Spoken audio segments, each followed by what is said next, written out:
जय श्री राम। स्वागत एक बार फिर से आपका हमारे चैनल जे वीडियोस में। अंततः बाली का अंत हो। जिस प्रकार से बाली को बाण लगा और बाण लगने के बाद उन्होंने जब प्रभु श्री राम जी को देखा और उनसे ये क्वेश्चन पूछा कि आपने मेरा वध क्यों किया, मैं तो आपको जानता भी नहीं था, ना मेरी आपसे कोई दुश्मनी थी, आप जिस रघुकुल के हैं वहां की रीत ऐसी नहीं है कि आप किसी को बिना चुनौती के आप ऐसे ही छुप के वार करें उन पे और मेरा अंत करें। मैं एक योद्धा था और मुझे योद्धा जैसे मरने का पूरा अधिकार था। आपने मेरा आखेट क्यों किया, एक व्याघ्र की भांति? तो प्रभु श्री राम ने कहा हरकतें तुम्हारी इस वक्त जो है ना एकदम जानवरों वाली हैं, तो शिकार करना तो मैंडेटरी था। सामने सामने मारा नहीं जा सकता था। क्यों? क्योंकि मेरा आपसे कोई व्यक्तिगत बैर नहीं। मैं इस अवस्था में हूं नहीं और मैं अगर किसी राजा का वध करूंगा तो मुझे उसकी गति प्राप्त करनी पड़ेगी। मेरा ऐसा कोई व्यक्तिगत बैर है नहीं और ना मुझे इस वक्त तुम्हारा राजपाट चाहिए। एक सेनापति होने के नाते सुग्रीव जी का मैंने तुम्हारा वध किया।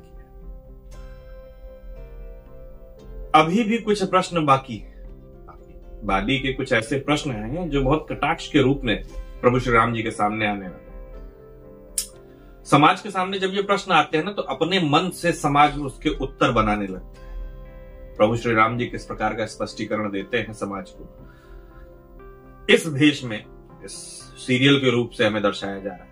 तो चलिए बिना विलंब शुरू करते हैं एपिसोड 204 पार्ट 1। आप मुझे मेरे अपराधों का दंड देने वाले होते कौन है? धर्म अधर्म, पाप पुण्य, नीति अनीति, इन सभी का संबंध मात्र एक राज्य या व्यक्ति तक सीमित नहीं होता है। ये सार्वभौमिक है। यदि संसार में कोई प्राणी अधर्म या अन्याय से दुखी हो तो उसका प्रभाव समस्त चराचर पर समान रूप से परिलक्षित होता है। और यदि कहीं अधर्म होता देख कोई व्यक्ति उसे रोके नहीं, क्या उसका अंत करने का प्रयास न करे, तो वो स्वयं भी उतना ही दोषी होता है जितना कि अधर्म करने वाला।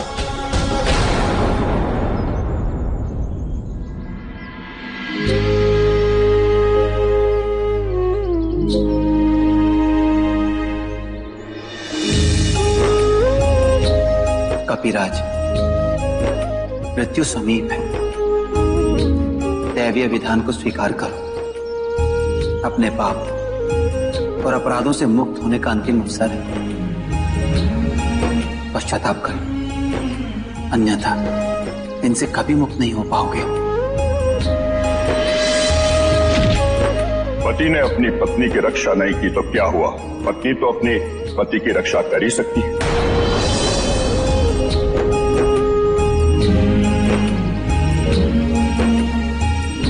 कितना विचित्र होता है ना इनका। मृत्यु सामने हो तो भी नहीं टूटता है।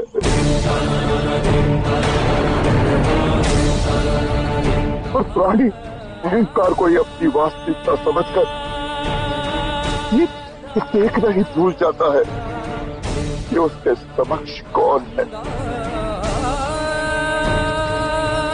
हे धर्मज्ञ, मैं धर्म भ्रष्ट प्राणी में अग्रणी हूं। आज आपकी धर्मयुक्त वाणी सुनकर मेरे मन की मलिनता दूर हो गई। मेरे इस व्यवहार के लिए मुझे क्षमा कर दीजिए।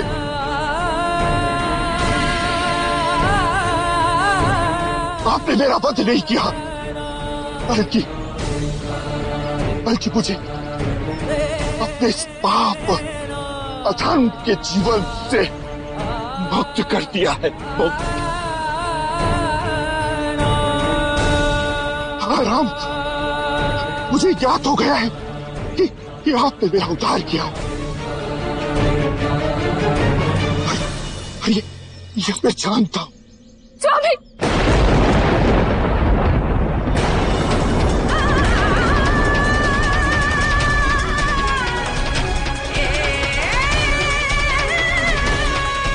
अभी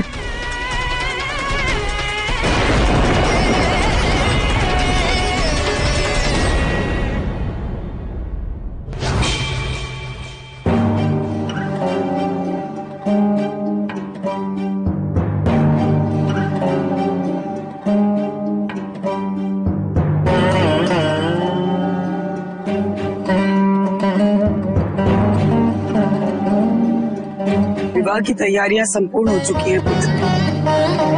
अब शीघ्र अतिशीघ्र विवाह संपन्न होना चाहिए। विवाह के इस व्यापक तैयारी से मैं बहुत प्रसन्न हूँ। आज मेरा एक अधूरा स्वप्न पूर्ण हो जाएगा। इस प्रकार का अधूरा स्वप्न पिताश्री? पूरे विधि विधान के साथ विवाह करने का स्वप्न। मंदोदरी से भी मैंने बलपूर्वक गंधर्व विवाह किया था। विवाह की सारी तैयारियां हो चुकी हैं। अब सीता को यहां लाने का समय आ चुका है। सीता को मैं लेके आता हूं पिताश्री, आज्ञा दीजिए। जाओ, शीघ्र अतिशीघ्र सीता को यहां लेकर आओ।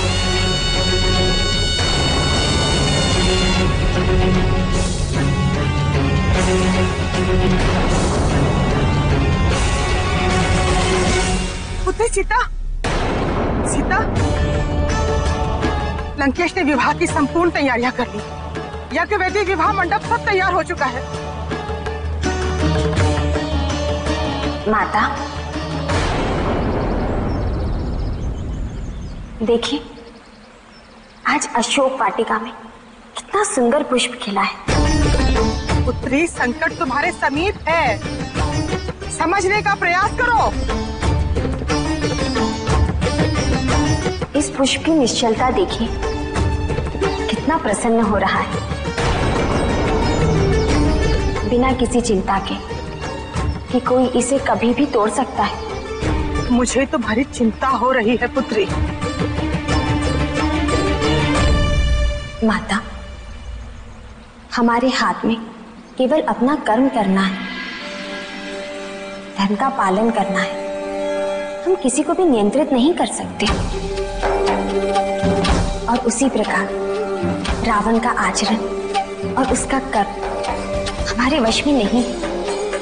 ना हम उसे अपराध करने से रोक सकते हैं और न ही उसे समझा सकते हैं।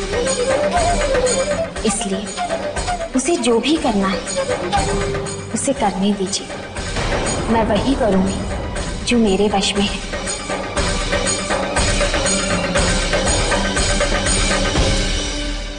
तारा, मैं तुम्हारा अपराधी हूँ। मैंने अधर्म के मार्ग पर चलकर संभवतः तुम्हारे साथ बहुत अन्याय किया है। मुझे क्षमा कर देना तारा, मुझे क्षमा कर देना। नहीं स्वामी,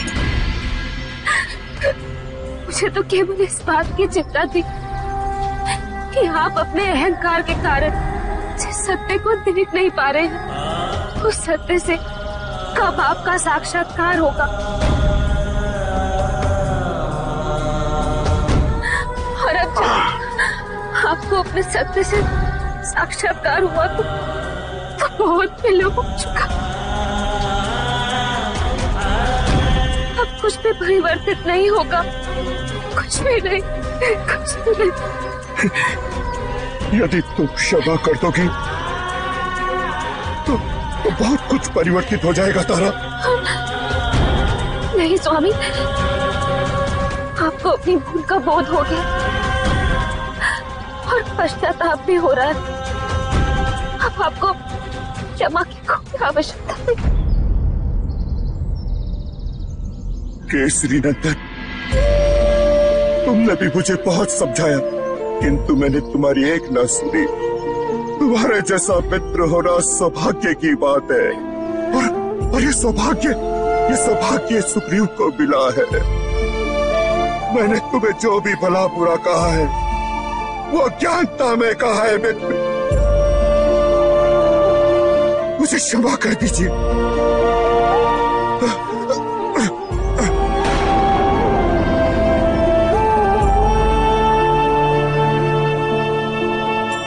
सुग्रीव, मेरे भाई, आज तो मैं तुमसे क्षमा भी नहीं मांग सकता। मेरी बुद्धि भ्रष्ट हो गई थी। तुम जैसे भाई को अपना शत्रु समझ बैठे।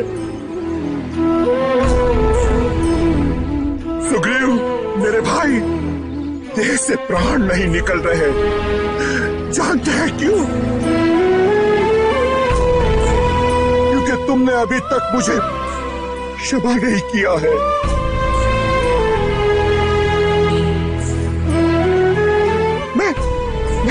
मैं इसे योग्य हूं कि तो मेरी अंतिम इच्छा है कि मैं अपने प्राण तुम्हारे सानिध्य में त्याग सकूं।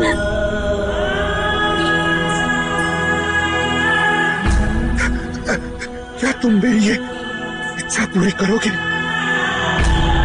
बोलो सुग्रीव।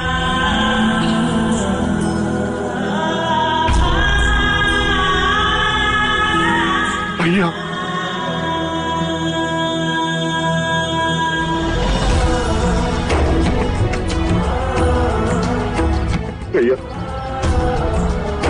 पिता की भांति आपने प्रेम किया, शिक्षा दी, मगर आज मुझे कोई मार्ग नहीं सूझ रहा है। भैया, मैं अनाथ हो गया, मैंने। कहा जाता है कि यदि मृत्यु के पहले कुछ क्षण आपके पास शेष हों, क्योंकि मृत्यु के पहले कुछ क्षण शेष रहने का कारण मैंने इसलिए कहा कि कई लोगों की मृत्यु सीधे सर पे चोट लग जाने से हो जाती है, तो उस वक्त तो जान ही रहे हैं कि बॉडी डिस्कनेक्ट हो गई अचानक से, तो फिर सोचने समझने का कुछ मौका ही नहीं। लेकिन जब कभी ऐसी अवस्था हो कि आपको सोचने का थोड़ा सा मौका मिल रहा है, आपको यानी प्राणी, तो वो अपने जीवन की परिकल्पना जरूर करता है कि उसने क्या किया, कैसा किया, उचित किया, अनुचित किया, और वहीं कहीं न कहीं वही वो स्रोत है जहां से उसके मरणोपरांत स्वर्ग या नरक जाने की यात्रा का टिकट कटता है। जिस तरीके से प्रभु श्री राम जी ने कहा कि अंतिम क्षण है, अभी भी बाली पश्चाताप करने के बाद मन से वो बोझ उतर जाएगा, तुम्हारी आत्मा से बोझ उतर जाएगा। जब आत्मा हल्की हो जाएगी तो स्वर्ग की ओर अपने आप चलते सर। अन्यथा इस पीड़ा से कभी मुक्ति नहीं। अन्यथा यही आत्मा तुम्हारी इस पीड़ा को लेकर के नरक की ओर गमन कर लेगी, यानी तुम्हारी मृत्युपरांत भी आत्मा तुम्हारी जो है वो बहुत कष्ट झेलेगी। देवी तारा आई है। देखिए, पति पिता सब तुल्य थे। सब तुल्य का मतलब बाली सुग्रीव के लिए पिता तुल्य थे, भाई बड़े थे, तारा जी के लिए उनके पति थे, उनके सब कुछ आराध्य, परिवार के मुखिया। और उस मुखिया के बर्ताव में जो बदलाव आया वो ज्यादा दिन से नहीं था। अगर देखा जाए तो महीना 15 दिन का बदलाव था। प्रयत्न लेकिन सबने किया। उस महीने 15 दिन में उन्होंने इतना अत्याचार कर दिया कि किसी से कुछ बर्दाश्त नहीं हो पाया। उनके जीवन के सारे कृत्य जो है वो धूमिल। एक जगह हमने देखा जहां रावण ने कहा कि बहुत खुशी हो रही है अंदर से, शादी तो की है लेकिन कभी तैयारी नहीं कर पाया, कभी घोड़ी नहीं चढ़ पाया। शादी तो की पर कभी ऐसे नहीं की। ये बड़ा अच्छा लग रहा है। ये क्या मतलब है? कई बार केवल ऐसे ही क्या विवाह कराया। ठीक है, तुम्हारी माता से भी, मंदोदरी से भी मैंने गंधर्व विवाह। इस बार क्या कार्ड वगैरह छप कर रहे, रिश्तेदार आ रहे हैं तो अच्छा लग रहा है पार्टी में। जिस प्रकार से मेघनाथ ने कहा कि पिताश्री मैं लेके आता हूँ, तो कैकसी का चेहरा दिखाया गया हमको कि हाँ वो अंदर से डर रही थी कहीं वैसा ही रूप में देख के आ जाए भाग के, उल्टे पाँव ना आ जाए वापस। चलिए फिलहाल मित्रों, इस एपिसोड को करते हैं यही समाप्त। शीघ्र ही मिलेंगे नए के साथ। तब तक के लिए राधे राधे।